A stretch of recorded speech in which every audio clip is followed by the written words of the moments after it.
Okay, this is Job chapter 38. We're looking at verses 31 through 32. Now, if you want to, and you probably should, connect what's happening with what these aliens are trying to reveal themselves as. The aliens call themselves names. They call themselves the Pleiadians, or the Arcturians, or those who hail from Orion. Okay? Now I want you to notice right here, Pleiades, Orion, Arcturus. All right, these are all constellation names. Okay? Now, how I'm telling you and how I'm showing you these scriptures and how they connect, and then how it actually connects to the world around you, and then to our ancient history that's been hidden from you and suppressed. Once I tell this to you, it's going to connect with everything that I've said and how I've been telling you. Now, this is not going to connect if you want to believe that these beings were fallen angels.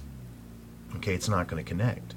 But it will connect if you understand what I told you about these fallen sons of God coming from physical time-space worlds themselves. And that yes, they did die and go to heaven.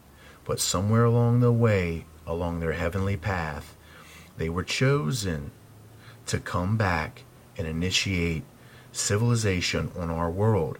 But during that time, unfortunately, our world went into rebellion due to its spiritual leaders that went into rebellion. And Lucifer led that rebellion. And Satan and the devil, who we call Apollyon, they went into rebellion with him. Satan is Lucifer's first lieutenant. And then the devil is the prince of this world.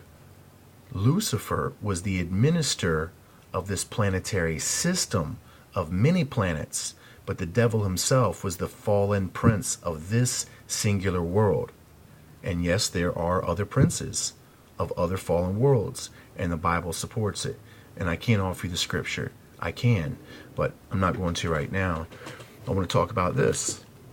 So if you can understand what I've been telling you this far, this is going to begin to make a lot of sense. And then we're going to cover why these monuments themselves are aligned with these constellations.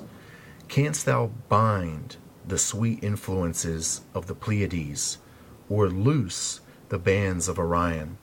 Canst thou bring forth Mesroth in his season, or canst thou guide Arcturus with his sons? First and foremost, you have to understand, we've got the very popular names right here. Okay, so what is this talking about? Well, binding. When you're going to bind the sweet influences, okay, sweet influences, something sweet is tempting, that is influencing our world, and it's coming from the supposed Pleiades, or its origin is hailing from the Pleiades. Now, what Job is asking is, who can bind this temptation that is hailing from Pleiades? And then he further asks the question, who can loose the bands of Orion? Now, bands is bondage. It's chains. It's the same thing that binding is. And it's no accident that he's asking this, because he understands from what our world and its chaos has stemmed from, as I'm trying to tell you where it also stems from. So canst thou bring forth Mesroth in his season, or canst thou guide Arcturus with his sons? Another constellational name. Now you see that these supposed aliens claim these constellational names. Well, they do it because they lived their physical lives there at one time. And that's exactly why they do it. Just like somebody that would move from Miami to New York, or from New York to Miami, might proudly wear his New York hat or wear his Miami jersey in New York, because he's trying to show forth where he comes from. It's human expression to do that. And that these have human expression because at one time they were very human. At one time they were. So we can see here that the star maps on the ground, as above, so too below, begin to make more sense. I'll be back.